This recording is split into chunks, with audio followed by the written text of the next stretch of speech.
There comes a point in every gardener's life when they realize that a raised bed is just called for. Today we're going to talk about raised beds, where to put them, what to make them out of, what to fill them with, and everything you need to know about raised beds. Most gardeners don't need a huge garden like this in order to provide ample produce for their family.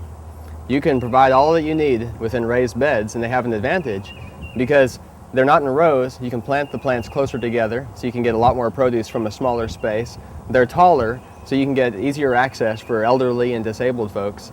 And also weeding is a lot easier, so you can reach right in and pull the weeds out of the rich soil. Okay, so the first question is, where should I put my raised bed?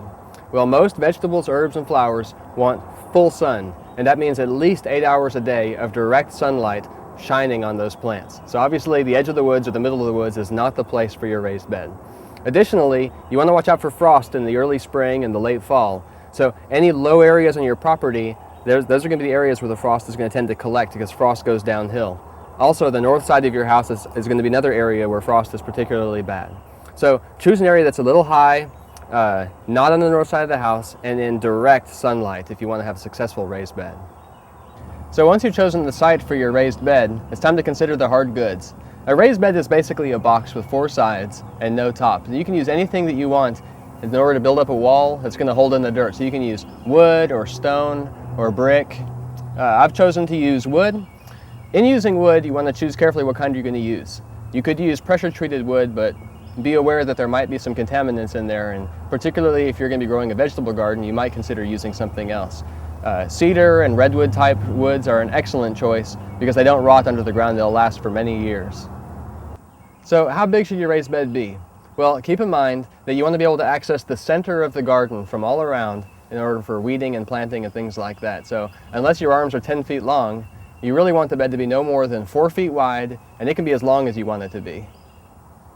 Installing your box is really easy. To make the corners strong and a good joint, buy some brackets like this from the hardware store. They're cheap and easy. And what you can do is put them in on these corners and screw them together, and it'll give a really good, strong, long-lasting joint.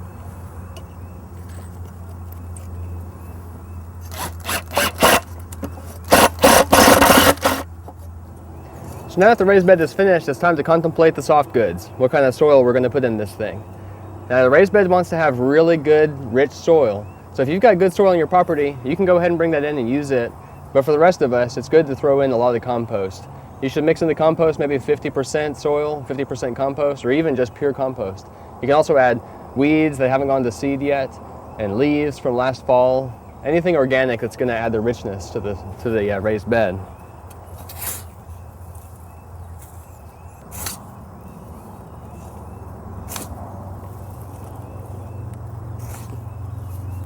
So now that the raised bed is finished and full of soil, it's ready for the fun part, which is the planting. Now, because there's no rows in here, you can plant your plants right next to each other and fill this thing all the way up. You can mix vegetables and herbs and flowers so you can get produce and fun and healthy living all in one box. And I hope that this has given you a good inspiration to get your raised bed started.